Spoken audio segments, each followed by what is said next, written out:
Hey everyone. Oh, I thought it wasn't going. Sorry, this is only the second time I've done this. I wanted to pop in here and tell you that I have actually something exciting I've put together. It's spring break here, so no new episode this week. But I have been thinking about really reflecting back on all the things that I've learned so far as the host of the Widowed Parent podcast. I've had 19 episodes so far, 19 different guests, and that's been really cool. Lots of interesting people.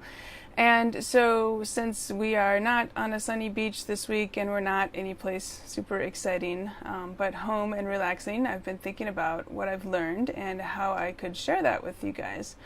Either those of you who are widowed parents, or if you're not, you may find some of it interesting too, or maybe you know somebody who might find it useful. So anyway, I put together kind of a top 10 document with 10 things that I've learned, and I wanted to share the first one with you today. I thought that it would be kind of fun to pop in here once a day for the next 10 days and kind of share one at a time. It's going to be a little bit of a challenge for me. Since, as you might know, that my podcast studio is actually in my home.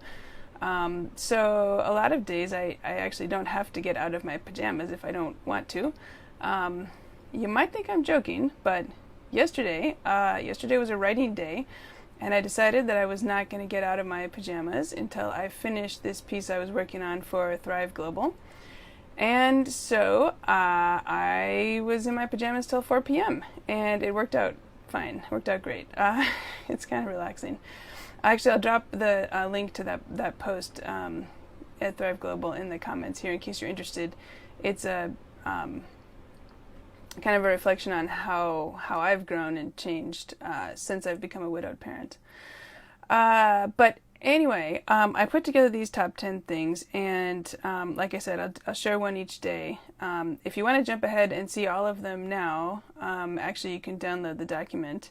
I'll put the link in the comments for that too. But it's just so you know, it's jennylisk.com/top10.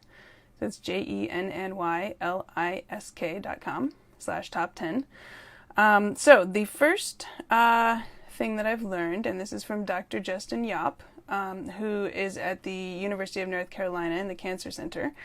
And he co-authored a book called The Group, 7 Widowed Fathers Reimagine Life. And I would say if you happen to know anybody who's a widowed dad, I think this is the first book I would send them to. It's interesting for all widowed parents, but the particular focus of this one is dads. And these guys started a group down at the University of North Carolina when they had several moms in their cancer center pass away around the same time and needed some way to help the dads who had kids and were looking, I think, for some support. So I interviewed Justin, great guy, lots and lots of interesting things to say. But the one that I pulled out to share with you guys here is this idea that it's okay to be a good enough parent, quote unquote. And what he said is that this started back in like the 50s or something, where they used to think that if people had problems of various sorts, that they could be blamed on the mothering they had received as children. And back then, this guy came up with what he called the good enough mother, and now it's been generalized to the good enough parent. But the idea is that you don't have to be the perfect parent. That actually it's even better to be a good enough parent. And that it's okay if your kids have some challenges, that then they struggle, they adapt, they learn. And if you are trying to be perfect, they'll never have to struggle and learn to adapt and tolerate a little bit of distress. And I think this is really timely. I'm thinking about, obviously in the media lately with the college admissions scandal, there have been so many follow-on articles about snowplow parenting. Snowplow parenting being the kind of next iteration of helicopter parenting, this idea of a parent feeling they need to clear all the roadblocks from their child's path in order for them to succeed, and a lot of pushback on that model, the idea that no, actually, kids need to learn to struggle through some of those roadblocks in order to grow up to be self-sufficient adults.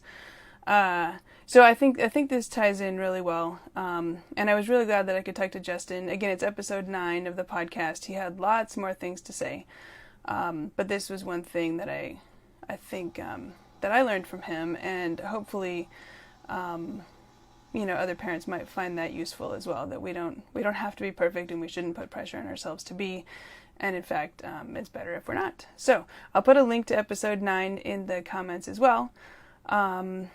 And a few other links that I mentioned. And I think that's all. I will be back tomorrow to share the second thing that I learned. But in the meantime, like I said, if you want to download the whole document, read ahead, or just have it to refer to, I'll put the link is jennylisk.com/top10.